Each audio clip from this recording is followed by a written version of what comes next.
ሰላም ሰላም ቅዱሳን እንዴት ናችሁ? ደህና ናችሁ? ዛሬ በድጋሚ ደግሞ እግዚአብሔር አምላክ እንደገና ስላገናኘን እግዚአብሔር ይባረክ።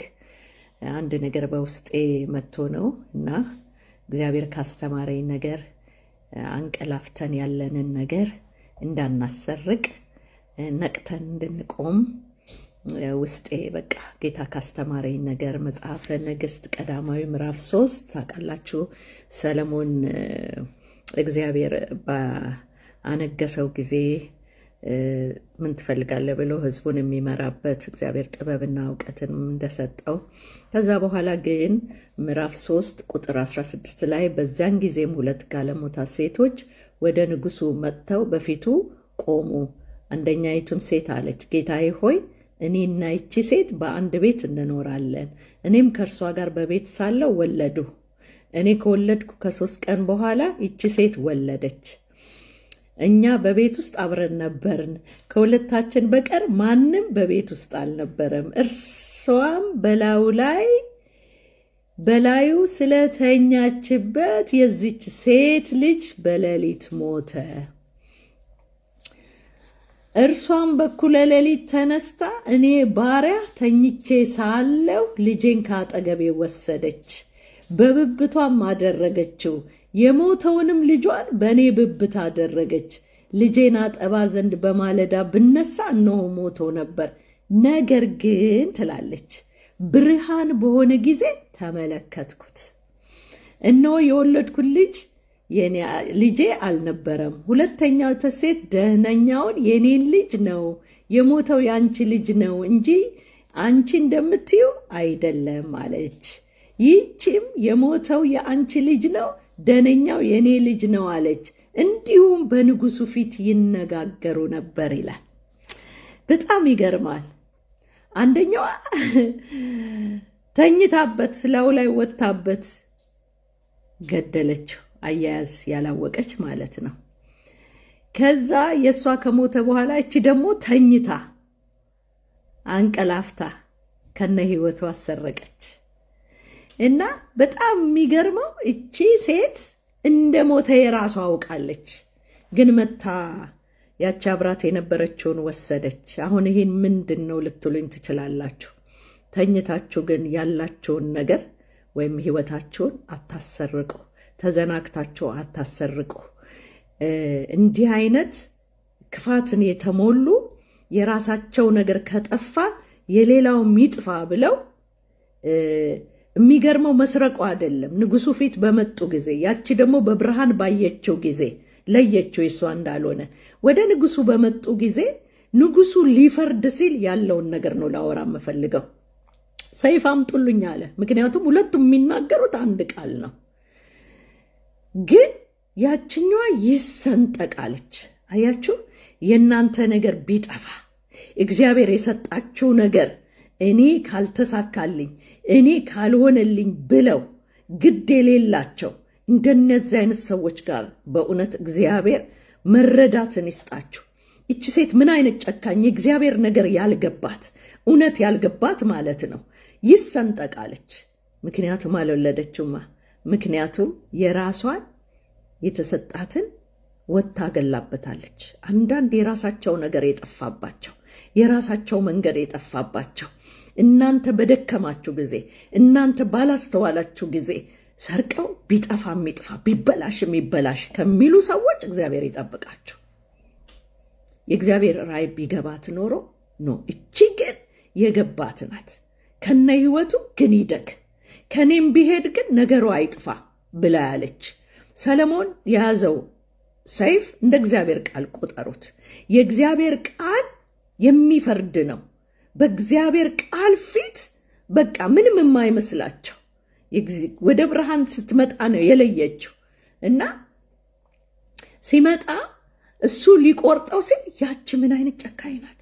ሰው እኮ ናት፣ ግን እንዴት ጭካኔዋን እዩ! አልወለደችውማ። እሷ ራዩ የላትማ። እሷ በቃ ይሄ የላትም። በቃ ውስጧ ምንም ነገር የለም። ወታ ስትገልበት ራሷ በቃ አረጋገጧን ማታቅ፣ አካሄዷን ማታቅ፣ ፍጻሜዋን ማታቅ ናት። የእግዚአብሔር ነገር ያልገባቸው በእውነት ተኝታችሁ ደክማችሁ ከነ ህይወቱ እንዳታሰርቁ፣ ለጨካኞች ለአውሬዎች እንዳታስወስዱ፣ ነቅታችሁ ቁሙ፣ ነቅታችሁ ጠብቁ፣ ንቁ ይላል።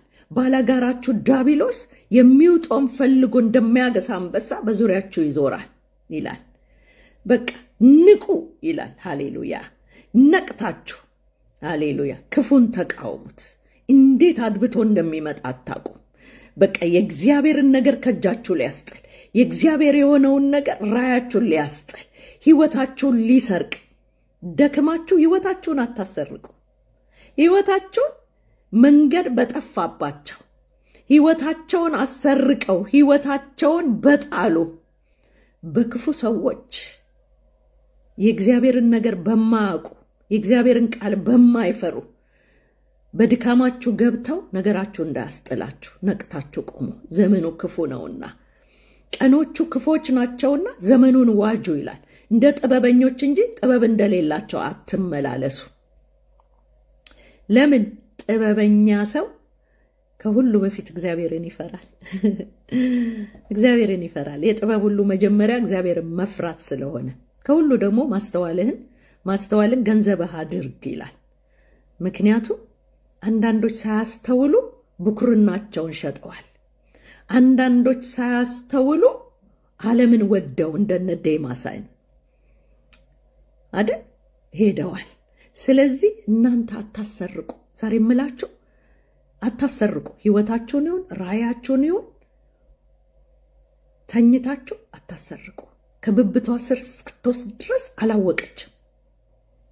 ልጇን እስክትወስደው ድረስ አላወቀችም። ብርሃን ላይ እስክትመጣ ድረስ አላወቀችም። በብርሃን ስትመጣ ሁል ጊዜ የምታውቁት ነገራችሁ የቱ ጋር እንዳለ በእግዚአብሔር ቃል፣ የእግዚአብሔር ቃል ብርሃን ስለሆነ በእግዚአብሔር ቃል ሲፈተሽ ስታዩት፣ ሃሌሉያ! እንዴት ነው ህይወታችሁ? እንዴት ነው የተሰጣችሁ ነገር ልደርሱበት? ያለ ሰው መቼም ያለ ራእይ አይኖርም። ራእይ የሌለው ሰው የለም አይደል? የሆነ ግብ የሌለው ሰው ዝም ብሎ የሚኖር ነው ማለት ነው። ግን እናንተ እንደ ባለ አእምሮ አስቡ ይላል። እንደ ባለ አእምሮ አስቡ። በእውነት እኔ ይህን ቃል በጣም ሳነበው በጣም ነው የገረመኝ። የጭካኔዋ ጭካኔ። ምክንያቱም አልወለደችውማ።